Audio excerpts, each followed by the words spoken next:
नमस्ते। मैं professor doctor Sushil Kumar Sharma, Jyoti Vidyapeeth, women's university Jaipur, faculty of Ayurveda science, रसशास्त्र एवं भेषज कल्पना विषय, BMS सेकेंड ईयर। इस विषय में मैं आपको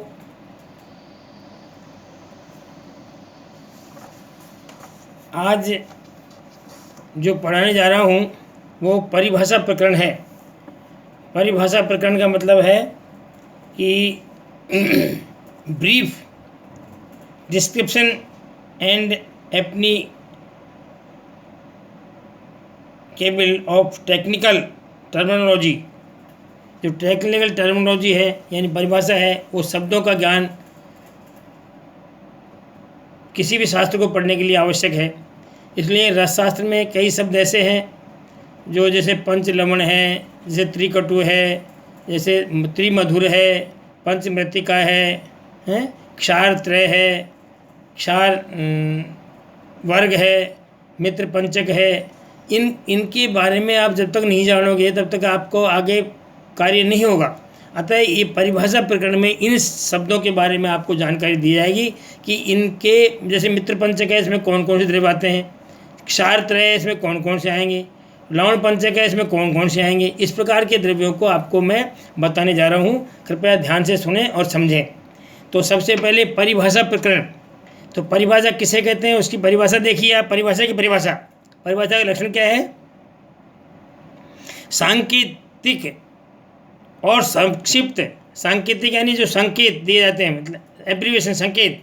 जो सांकेतिक और संक्षिप्त शब्दों द्वारा शास्त्र के जिन गुप्त, अप्रकट अथवा किंचित प्रकट तथा संदिग्ध भावों को, अर्थ को स्पष्ट कर और निश्चित अर्थ को प्राप्त हो, उसे परिभाषा कहते हैं। मतलब कहने का मतलब ये है कि सांकेतिक शब्दों के द्वारा या संक्षिप्त शब्दों के द्वारा शास्त्र के जिन गुप्त, अप्रकट या किंचित प्रकट तथा संदिग्ध भावों का अर्थ का स्पष्ट और निश्चित अर्थ का जिससे ज्ञान प्राप्त हो, उसे परिभाषा कहते हैं।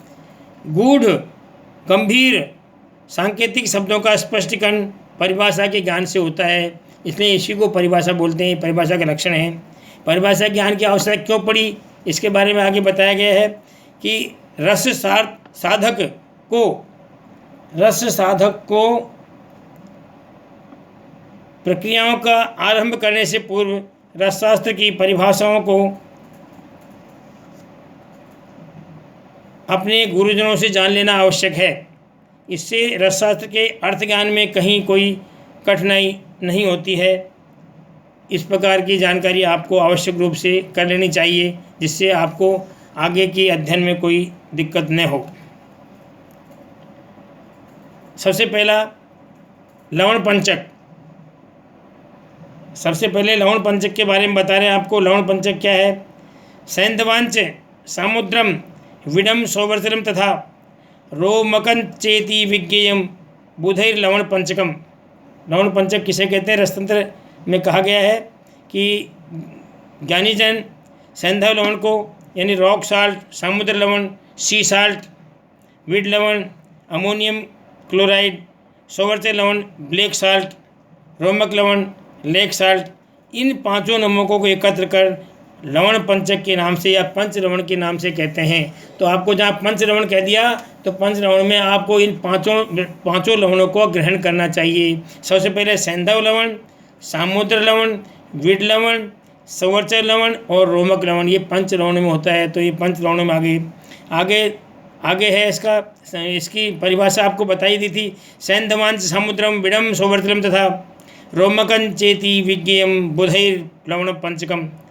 इसी प्रकार लवण त्रिक किसे कहते हैं? 3 लवण किसे कहते हैं? उसमें है सिंधुजम, रुचकम, वाक्यम एतत् त्रिलवण स्मृतम, सांकेतिक प्रकीर्तनच लवणत्रकम युवा लवणत्रयम। ये भी रसतंत्र का है। लवण त्रिक में है सैंधव लवण, रुचक यानी सौवर्चल लवण और विड लवण।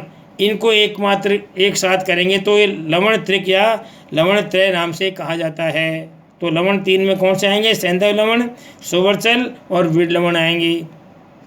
इसी प्रकार से सैंधव की प्रधानता, इन लवणों में सैंधव की प्रधानता क्यों है, सैंधव लवण को प्रधान माना गया है, क्यों माना गया है, उसके बारे में बताया गया। सैंधव लवण प्रधान क्यों है। तत्रापि सैंधवम मुख्यम विद्विधि परिकीर्तिते उक्ते लवण सामान्य सैंधवम विनियोजते।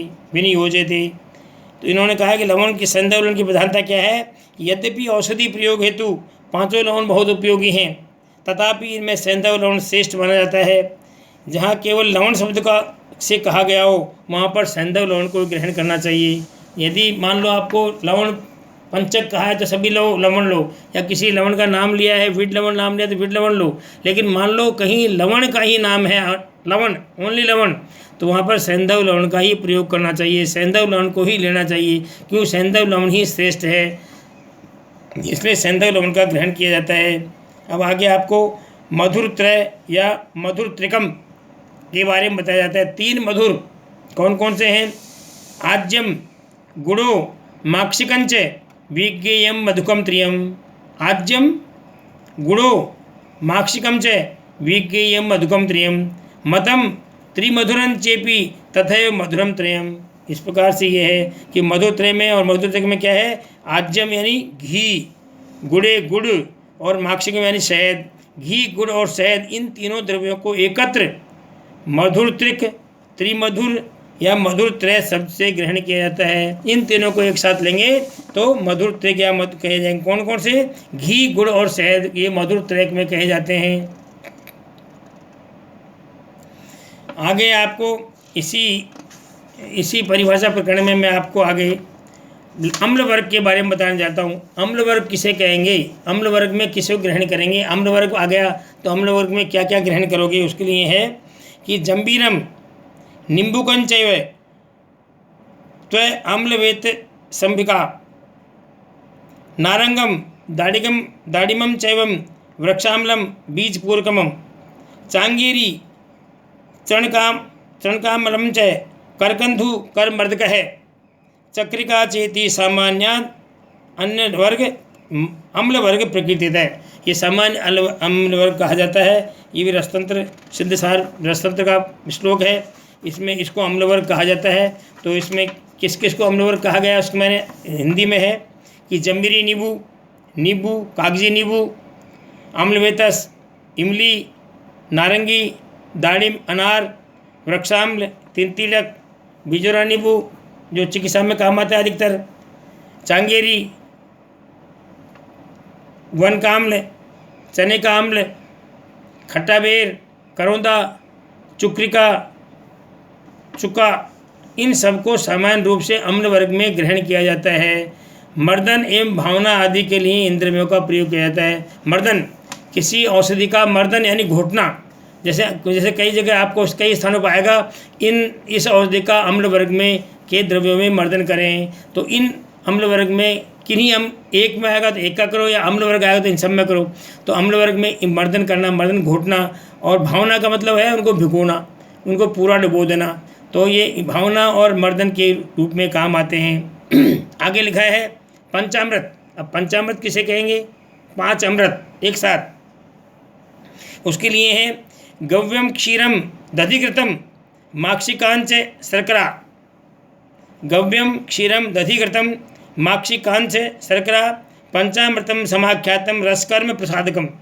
ये पंचामृत कहे जाते हैं। कौन कौन से। गाय का दूध, दही, घी, शहद और शर्करा, ये एकत्र पंचामृत कहा जाता है। इसके द्वारा रसों के अनेक प्रकार के कार्य सिद्ध होते हैं। इसके द्वारा पंचामृत से रस शास्त्र में अनेक कार्य सिद्ध होते हैं, इसलिए पंचामृत कहा जाता है। आगे बोलते हैं पंचगव्य। पंचगव्य किसे कहेंगे। गाय की 5 चीज़ें। गव्य यानी गाय। पंचगव्य किसे कहेंगे कि गव्यम क्षीरम दधिघृतम गोमूत्रम गोमयम तथा। गव्यम क्षीरम दधिघृतम गोमूत्रम गोमयम तथा, एकत्रम योजितम तुल्यम पंचगव्य मिहोच्यते। इनको पंचगव्य कहा जाता है। पंचगव्य में गाय का दूध, दही, घृत, गोमूत्र और गोबर के रस को एकत्र समान भाग में मिलाने से इसको पंचगव्य कहा जाता है। गाय की 5 चीज़ कहा जाता है, पंचगव्य कहे जाते हैं। ये भी औषधि में अत्यधिक रूप से प्रयोग आता है। पंचगव्य अपना आप में पूर्ण चिकित्सा रूप में भी काम आता है। अकेली किसी मेडिसिन के अलावा पंचगव्य को लो तो ये पंचगव्य भी अकेला कई बीमारियों की औषधियों में काम आता है, इसलिए पंचगव्य है। इसी प्रकार से क्षीरत्रय 3 तरह के दूध को कौन से हैं? क्षीरत्रय, उसके लिए लिखा गया है। क्षीरत्रय लिखा है, तो क्षीरत्रय ये कौन से लोग हैं इसके बारे में है कि रवि क्षीरम, वटक क्षीरम, स्नुहि क्षीरम तथैव च। कौन से? रवि क्षीरम, वटक क्षीरम, स्नुहि क्षीरम तथैव च। क्षीरत्रयमति व्याख्यातम मारणादो प्रशस्यते।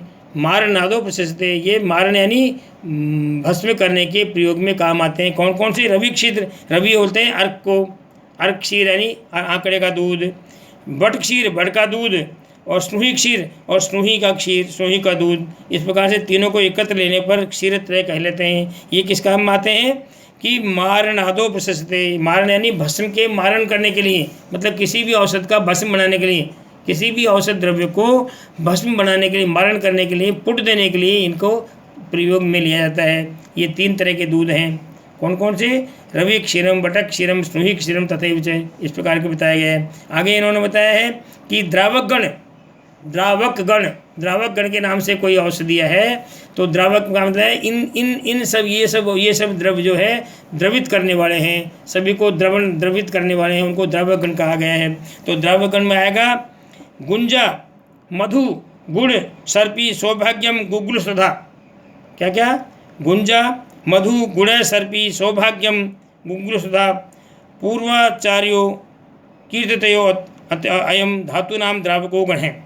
धातुओं को द्रवित करने वाले गण हैं, इसको कहते हैं द्रावक गण। गुंजा यानी रत्ती, मधु यानी शहद, गुड़, सर्पी यानी घृत, सौभाग्य में सुहागा, और गुग्गुलू ये जो है इनको प्राचीन आचार्यों ने धातु द्रावक गण कहा गया है। मतलब धातुओं को द्रवित करने वाला गण कहा गया है। इनसे धातुओं को द्रवित किया जाता है, धातुओं को द्रवित करने के काम में लेते हैं। ये धातु द्रावक गण कहलाता है। इस प्रकार से इनको धातुओं का द्रावक गण के रूप में कहा गया है। अब आगे है कज्जली। कज्जली किसे कहते हैं? कज्जली की परिभाषा आपको मैं जितने भी बताए हैं ना, सबको आपको कंठ से याद करने पड़ेंगे। हर के श्लोक आपको मेरे नोट्स में मिलेंगे। आपको श्लोक, इन श्लोकों को मैं आपको बना के लेक्चर के बाद में या आपको जो मैं नोट्स दूंगा, इन नोट्स में सारे श्लोक लिखे हुए हैं, इनको याद करना। अब कज्जली के बारे में लिखा गया है। कज्जली औषधि बनाने की, रस, पारद और गंधक की कोई भी औषधि बनाओगे तो सबसे पहले उसकी कज्जली बनाई जाएगी। कज्जली कैसे बनाई जाती है उसके बारे में वर्णन है।